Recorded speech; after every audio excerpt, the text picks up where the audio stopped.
gentle minta maaf.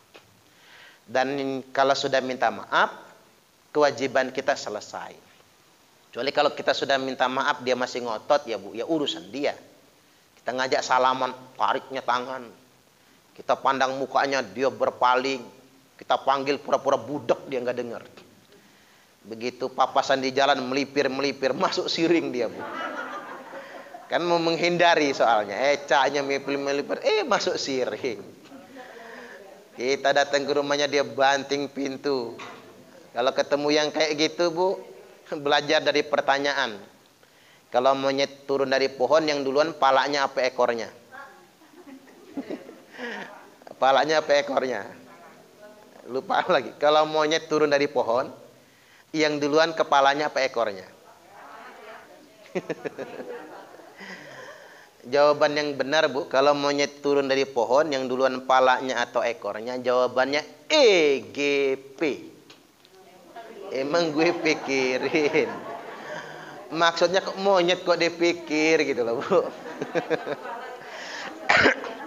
Ya terserah monyet, mau palanya duluan, maunya ekor duluan, silakan. Artinya, Bu, kalau ketemu keluarga, tetangga atau orang yang keren banget ya, Bu ya, ngotot betul mau bener sendiri, kita sudah minta maaf, dia juga nggak mau, inget monyet turun dari pohon. EGP lah, emang gue pikirin. Jadi jangan lebay gitu, jangan dibikin lebay, jangan dibikin kesal. Kesalahpahaman itu pasti ada, apalagi urusan politik ya, Bu ya. Ini saya mau nguliah nih, Bu, politik dikit aja nih sebelum tanya jawab. Apalagi politik ya, Bu ya. Dari zaman dahulu, Bu, setelah meninggal wafatnya Rasulullah SAW, sudah ada kesalahpahaman politik. Pengangkatan Abu Bakar kan sudah secabutan pedang di Thaqifah Bani Sa'idah itu. Karena mengapa? Antara kubu Sa'ad bin Abi Waqqas dan kubu Muhajirin, yakni Abu Bakar dan Umar. Maka Sa'ad bin Abi Waqqas ngelihat orang udah cabut-cabutan pedang, karena imannya masih kuat, Bu. Imannya lebih kuat. Sahabat Nabi, dia ngalah. Maka tinggal dua orang calon lagi, Abu Bakar dan Umar. Umarnya karena imannya bagus, maka dilihat siapa yang paling senior. Maka Abu Bakar, dia membaiat Abu Bakar. Selesai kesalahpahaman. Setelah Abu Bakar wafat, mulai muncul ketegangan lagi.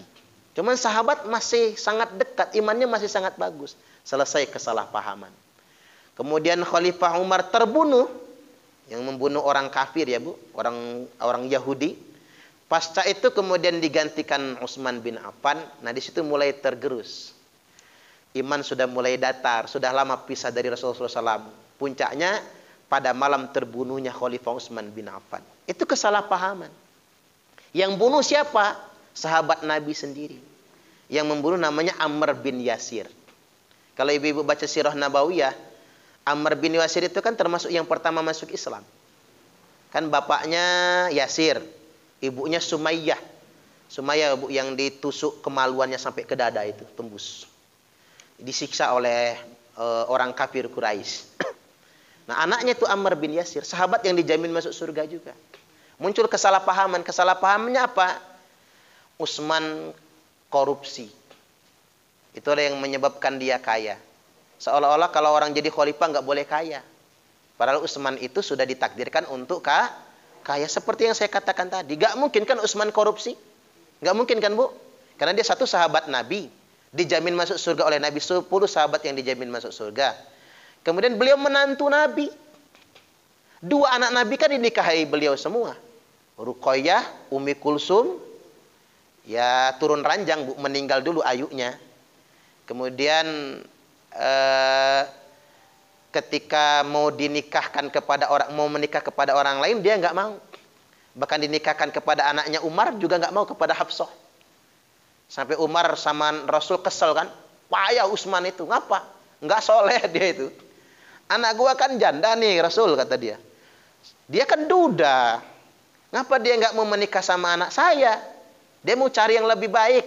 Kata Nabi sama Umar, Utsman akan menikah dengan wanita yang lebih baik dari anakmu. Maksudnya anak Rasul soalnya, Bu ya. Mau turun ranjang, Cemburutlah Umar ban. Tapi kamu jangan cemburut begitu Umar, kata Rasulullah. Hafsah anakmu akan dinikahkan dengan laki-laki yang lebih baik daripada Utsman. Senyum siapa? Khalifah Umarnya. Keren nih kata dia kan. Utsman akan dinikahkan dengan wanita yang lebih baik daripada Hafsah. Sedangkan Hafsah akan menikah dengan laki-laki yang lebih baik daripada Utsman. Siapa ya? Ditebak-tebak, enggak ketebak, Bu. Padahal laki-laki yang lebih baik dari Utsman adalah Rasulullah sallallahu alaihi wasallam. Jadi istrinya Rasul. Artinya sedemikian rupa. Utsman itu menikahi 2 putri Nabi. Dia keluarga Nabi. Tidak mungkin kan korupsi. Tapi itulah kesalahpahaman, Bu. Sampai kemudian terjadi demo besar-besaran. Kayak demo Pak Harto tahun 98 itu ya, Bu ya. Pak Harto harus turun. Dulu Utsman juga begitu di demo kayak gitu. Mati atau berhenti jadi khalifah. Karena beliau tidak mau berhenti, beliau ditombak dadanya ketika sedang menunaikan sholat tahajud. Allahu Akbar. Yang nombak sahabat Nabi. Itu apa sebabnya? Kesalahpahaman. Lalu diganti oleh Khalifah Ali. Cuman Imam Ali telat nangkap yang bunuh Utsman. Muncullah fitnah lagi. Apa kata orang? Sebetulnya yang bunuh Ali itu membunuh Utsman itu Ali itulah. Dia yang nyuruh orang ngebunuhnya itu. Subhanallah. Gak mungkin kan itu kan kakak iparnya. Udah kakak iparnya sama-sama mantu Nabi. Gak mungkin kan?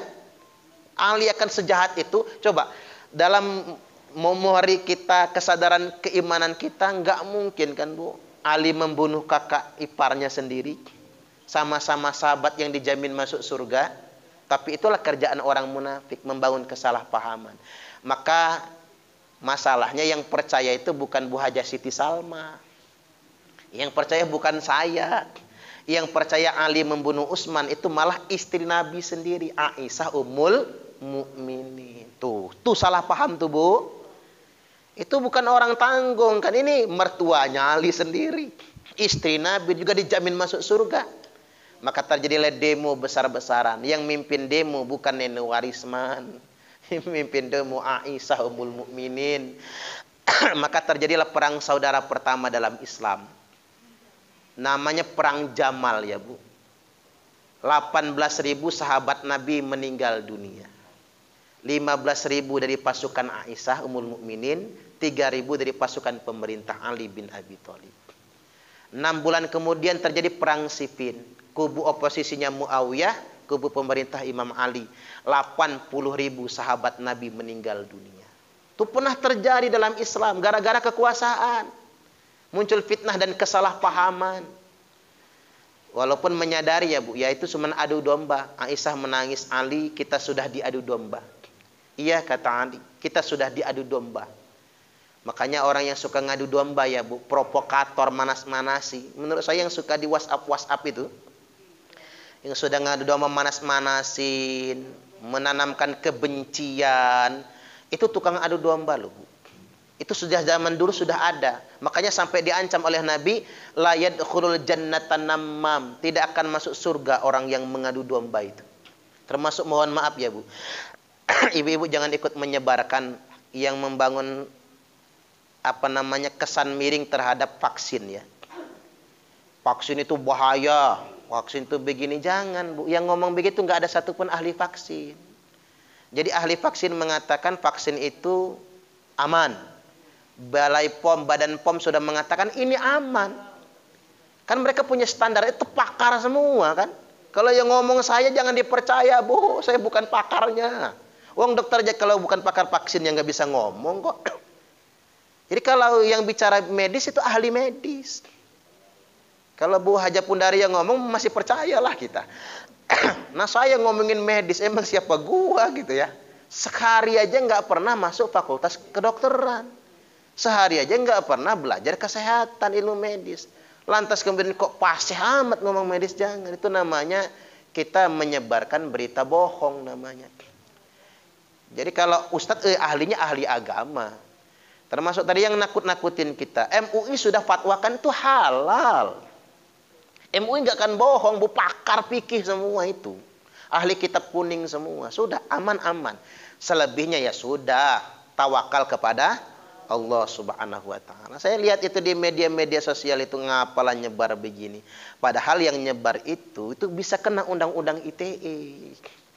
Undang-undang ITE itu nggak enak loh, Bu. Dia kan penjaranya 6 tahun, jadi langsung ditahan. Kalau sudah ditersangkakan undang-undang ITE, nah ibu-ibu jangan sampai ibu-ibu ngajari telikung nantinya malahan ya. Gara-gara yang sedemikian rupa. Menurut saya hal-hal yang begitu dimanfaatkan untuk ngadu domba, memprovokasi. Itu jangan sampai sedemikian rupa. Baik, kembali lagi bahwasanya pada akhirnya Khalifah Utsman, Ali, Ummul Mukminin Aisyah menyadari, Bu, kalau yang terjadi di masa dulu adalah adu domba. Ada yang nanya sama saya, Ustadz, itu kan perang antar sesama orang Islam. Itu masuk neraka semua apa enggak? Kan begitu. Jawabannya, Bu, karena itu kesalahpahaman, masuk surga semua. Allahumma amin. Nanti akur di surga. Saya ambil contoh sederhana. Tolhah bin Ubaidillah dan Zubair bin Awam sama-sama melawan Ali karena iri dengki. Permusuhan, perang. Tolhah meninggal, kemudian Zubair bin Awam pun meninggal. Apa kata Ali sama anak-anaknya? Kalian tidak usah khawatir. Saya dan ayah kalian sudah dijamin Nabi masuk surga. Kami bermusuhan di dunia, kami menghunus senjata di dunia, tapi kami akan sama-sama di surganya Allah Subhanahu wa taala. Yang masuk neraka itu tukang adu dombanya, provokatornya. Saya ambil contoh misalnya dalam sejarah keindonesiaan itu Bung Karno sama Buya Hamka lah, Bu. Kan itu sempat musuhan kan? Sempat Buya Hamka dimasukkan penjara oleh Bung Karno kan. Tetapi setelah Bung Karno, ya Bung Karno juga dibalas ya akhirnya, dipenjarain sama Soeharto kan. Dipenjarakan Soeharto, menjelang wafat meninggal dunia, Bung Karno menulis surat wasiat. Tidak ada yang boleh mengimami sholat saya kecuali Buya Hamka.